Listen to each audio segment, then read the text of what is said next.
Why property development? Well, lifestyle. make money. Yeah. And Make the most money. Everyone wants to make some money. Why do you want to make the most money?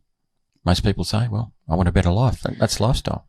And the reason we make more money, let's go down that road. It's because we're developing property at raw cost. Well, exactly. People often hear me say, well, property development is the pinnacle of all property I've already strategies. used it in the last. I used it in the first podcast. So that is the pinnacle of all. It is. Oh, well, I've sat through so many workshops now. Yeah.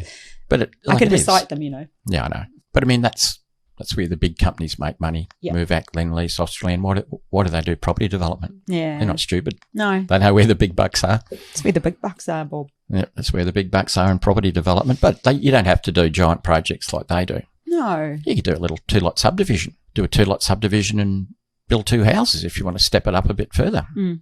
That's beautiful. One of the great things about property, there's a million things. Hey, we could talk all day about that, but it's that you can start small. Yeah.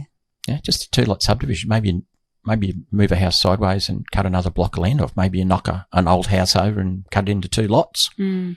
Maybe you sell those 2 blocks of land. Maybe you build on one and sell the other block raw. Maybe you build on 2. And if you build on 2, you could build on one at a time. Build one, sell one. Build a second one, sell. It's so many ways of doing it. And that's only a little 2-lot subby. Yeah, so that's just with that. So the options, are just endless. The more you do, the more you make, Yeah, exactly. Mm. And I think also, when you start talking about just those, you're strolling through the potential things you could do with just a little subby. Mm. You've sort of mind flicks to people, they did that, or they did that. And it's just the most unsuspecting people. Yeah. And, it's hard to not make a 6-figure profit out of property, even on the smallest of developments, which to me is, say a 2-lot subdivision, splitter, or a 2-lot subby. They're related pretty closely. Mm. And when was the last time you saved that amount of money? That's the point. Yes.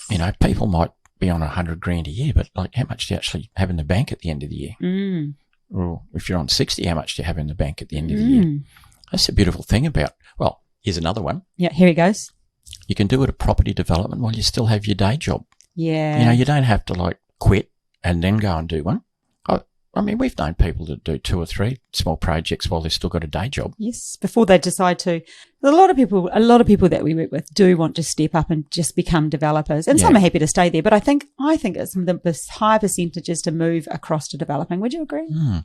Maybe slightly higher. I think the thing is that say you did pick something a little bit bigger, a 4 townhouse project. Mm-hmm. If you go around the capital cities, you might average $500,000 profit out of that 4 townhouse project. Mm. I mean, that's like 5 or 6 years wages for the average person. But if you worked out the number of hours a week that you actually put into it, remembering that it's nearly everyone else who's doing the work, 5 hours a week, 6 hours a week on average. Mm.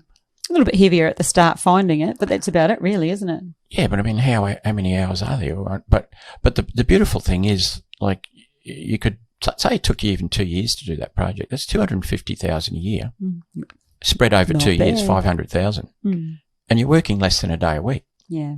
So why would you want to work for $60,000 or $80,000 or $100,000 a year and work 40 hours a week? And good luck if you're only working 40 hours a week these days. Yeah.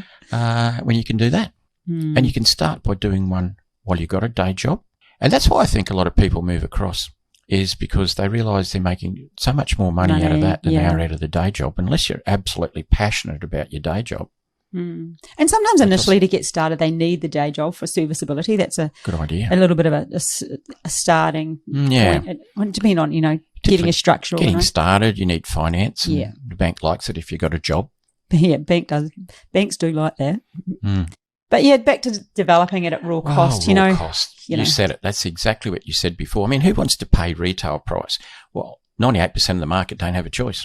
No. Bob loves value. That'd be value too. I hate paying retail. What about you?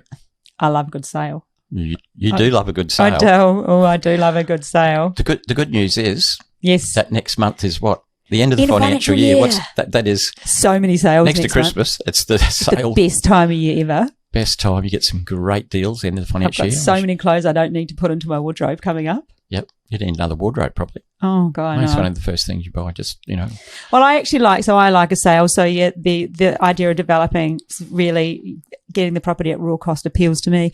But Bob loves value. Yours is the Warren Buffett thing, isn't it? Well, I do like value, whatever I do. It's not all about price, but I think our old mate Warren said, price is what you pay, value is what you get. If you think about that, value. In other words, something really good, a good return on your money spent.